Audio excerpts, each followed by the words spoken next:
And welcome to this very special video. I've been meaning to put this together for quite some time, and I figured the best time is now. So if you're joining me, it's because you want to learn 5 really simple ways that you can improve your digestive health, whether it's acute or chronic, and you want to do it without taking more supplements and without radically changing your diet. Working with so many patients over the years and countless groups and being on so many podcasts and learning from some of the best people in the world, I realized that it's probably not going to be another diet or another supplement or another lab test that's going to fix your most chronic and persistent digestive issues unless you do these things first.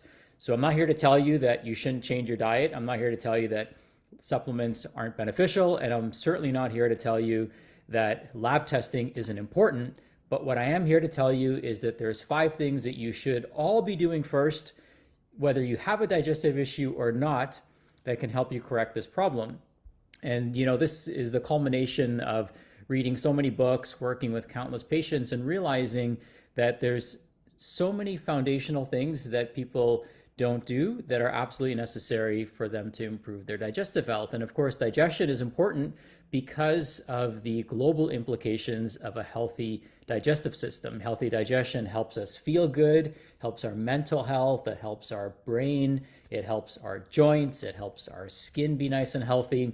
It helps take nutrients out of our food and put them into our body. It helps break down our proteins into amino acids so we can have the building blocks for bone and muscle and hair and skin and all the tissues that we have. So digestion is a pretty magical process. It literally turns our food into building blocks so our body can reassemble these building blocks and turn them into you, right? So it is a pretty fascinating process, and certainly one of the most important places to start when it comes to health. So I'm going to share with you 5 really simple things. Now, here's the thing. When I share simple stuff, sometimes people get, they think that it's too simple. However, what I've learned over the years and studying Da Vinci and Steve Jobs, they echoed this sentiment as well, is that the greatest sign of sophistication is simplicity. So your body is so sophisticated if we allow it to be and if we create the right conditions for it to thrive. So this is why it's important for us to take a special interest in our body first if we're going to help ourselves heal, instead of investing that money elsewhere. Let's invest ourselves in ourselves and learn the global benefits. Now, the other beauty of this is that you'll be able to benefit from this almost immediately, literally before lunch here today or before your next meal and over the next few days and for the course of your lifetime. And you'll be able to teach it to other people. So you'll be able to kind of break this generational trauma of poor digestion that so many people have. And really, when you come to see us, if you work with us, if you work with any functional medicine practitioner, they're going to tell you that it literally all starts in the gut. However, there's certain things that you have to do consciously in order to improve your gut health. So if you know someone who's struggling with digestive issues or somebody who wants to improve their digestive health just as a proactive measure, then these 5 steps are going to be super helpful. Feel free to tag them in. And if you have any questions that come up as I'm presenting, feel free to type them into the comments. I'm going to try to, as I said, keep things super, super simple. So the first, framework that I want to share is to choose. So you want to choose in multiple dimensions. So you want to choose how you feel about the food that you're eating. So you and I could eat the exact same meal, but if I view it as punishment, eating a salad versus somebody else who views it with gratitude and joy, then how we assimilate that food is going to be radically different. So we want to choose how we feel about our foods. We also want to choose foods that are in alignment with who we want to become.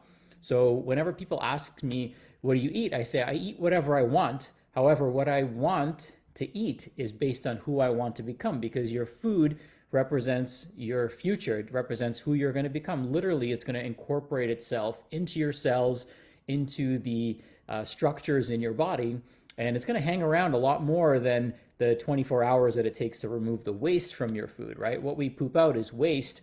What we keep in us, becomes our neurotransmitters. So it influences how we think and how we feel. It becomes our hair, it becomes our skin, it becomes our bones, it becomes, the very fabric of our cells. So you want to choose foods based on how you want to nurture these tissues and emotions and feelings and productivity that you're trying to accomplish.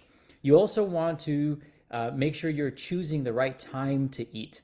What I used to do when I was much younger and maybe not as wise is I used to eat really late at night because I try to cram in as much activity in the day as possible, and then it would be nighttime and then it would be time for me to eat. And you want to try to eat at least 2 hours before your bedtime, ideally 3 hours before bedtime if possible. So without even changing your diet, choosing the right time is very important.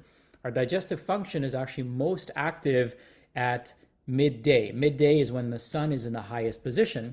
So that's a great time to have a meal. If you were going to only eat one meal a day, that would be a great time to eat it, or your biggest meal of the day should ideally be when the sun is in its highest position. That's why we call it the solar plexus. So choosing the right time, choosing when to eat, choosing the amount to eat, and also when not to eat is also really important. We also want to choose how we feel or how we're gonna feel after we eat our meal. So how are you gonna feel physically after you eat? How are you gonna feel spiritually after you have that meal? How are you gonna feel emotionally about yourself after you have your meal? These are things that we want to take into consideration. So don't just look at the food for its momentary, gratification that it's going to provide. Consider how you're going to feel after you have that meal so that you can future pace yourself. So these are some simple things that you can do. You can choose how you want to, feel about your food, choose the right times to eat, and then choose how you want to feel after you eat. This is a really simple way to look at food. Another thing that you want to do is you want to chew your food. So I find this over and over again. So many people are consistently and chronically changing their diet, following the next best thing that's out there. And while, of course, eating healthy is important, it's only going to matter if you actually chew your food. Because if you're eating a lot of plants, and at least 80 to 90% of your diet should be plant-based, you have to realize that plants actually have a wall around each and every cell. It's made out of a substance called cellulose. And cellulose is indigestible by the human digestive tract. We actually don't make enzymes to digest through that cell wall. So in fact, what we have to do in order to get the nutrients out of plants specifically, we have to make sure we're literally chewing that food and breaking open those cell walls so that we can extract the nutrition that's locked up inside of them. This is why if you swallow a kernel of corn, you're going to see it, within 24 hours in your poop. Or I challenge you to swallow a salad without chewing it. You're going to see a salad in the toilet bowl the next day, because you literally do not have the capability as a human being to digest through that cellular wall and extract the nutrition from it. So you have to chew your food. How many times? Well, it depends on what you're eating, but there's no such thing as over chewing. There's certainly a thing as under chewing. So you want to try to get your food, you want to turn it into a fine paste, almost the consistency of what a smoothie would be, because that's what happens when the cell walls are completely broken open. When you chew your food, you actually taste it, and that gives your brain an opportunity, using your taste buds, to process what types of nutrients and macronutrients are coming. So is it fat, protein, carbohydrates?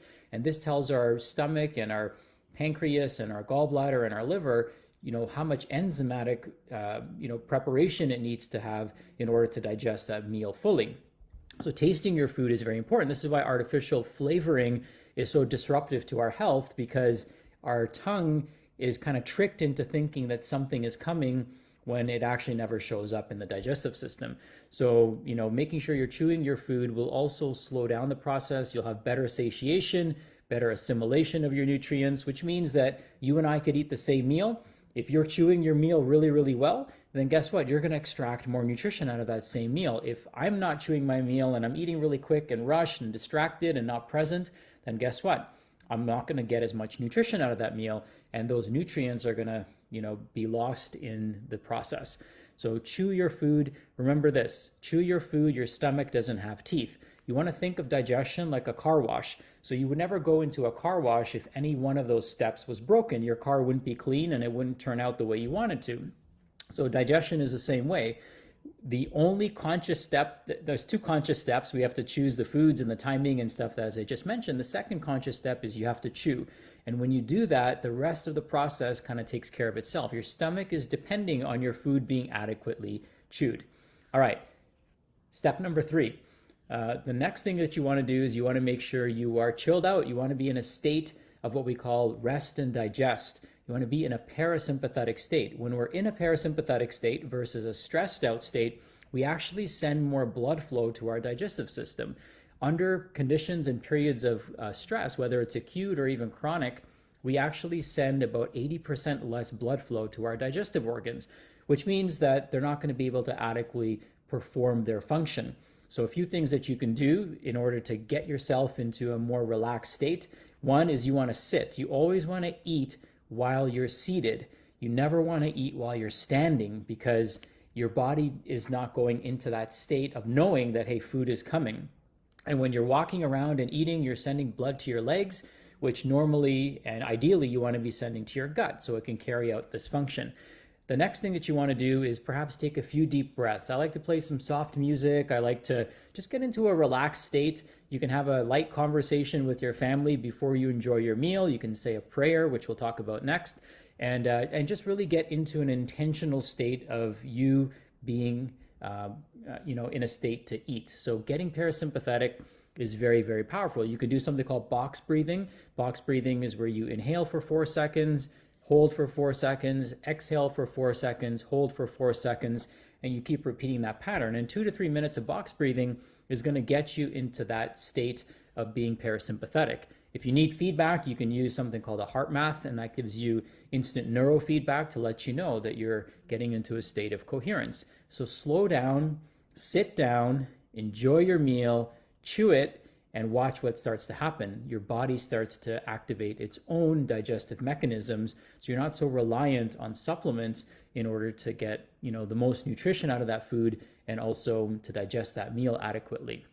All right, step number 4 is cherish. So I find that gratitude goes a long way. Gratitude is a way of life, and so the more grateful we can be, the more positive our outlook on life becomes. However, when it comes to food, we're so far removed from the source, right? So unless you have your own garden, you may not appreciate how much effort goes into growing food and how much love and nurturing has to take place in each and every single step. Somebody had to till the soil, somebody had to water that seed that was planted, somebody had to tend to the plant as it sprouted and grew, somebody had to continue nurturing it and caring for it. If you're eating organic, somebody had to take some extra steps to make sure that the crop wasn't taken by bugs and insects and all those other threats that a plant has to face. Somebody ensured the plant got enough sunlight, or the animal, if you're eating animal-based products, that the animal was taken good care of.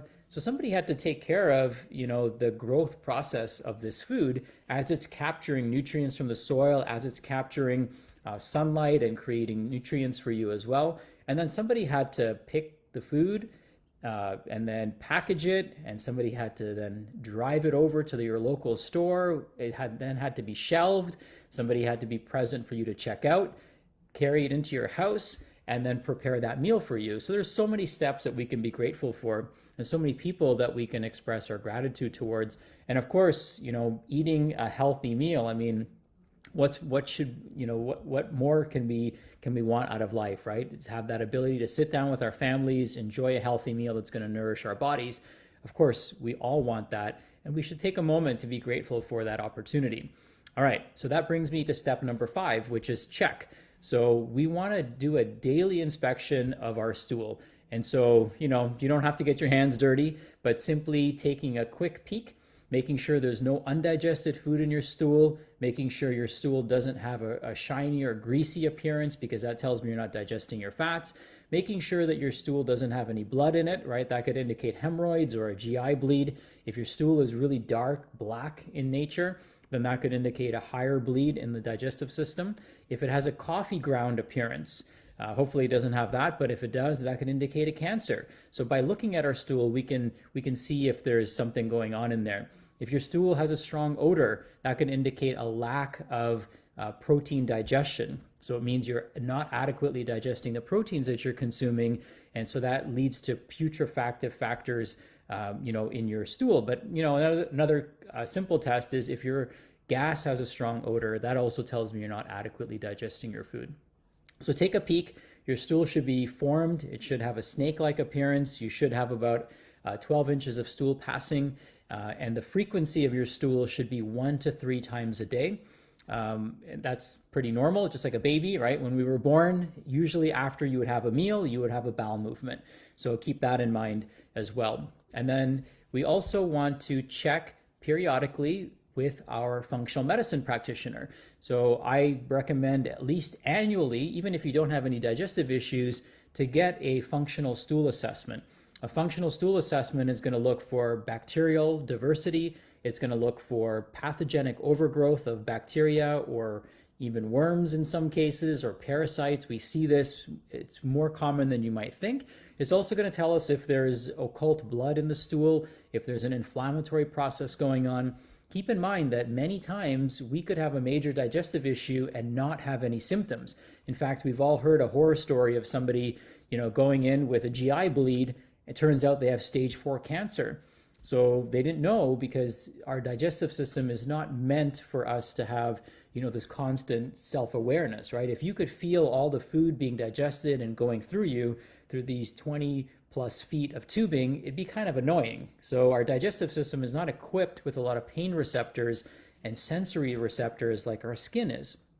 So it's important for us to, at least periodically get some form of testing so that we can identify if there's something, funky going on down there. But we want to make sure we're doing these first 5 steps first. That's our consistent daily practice of healthy digestion.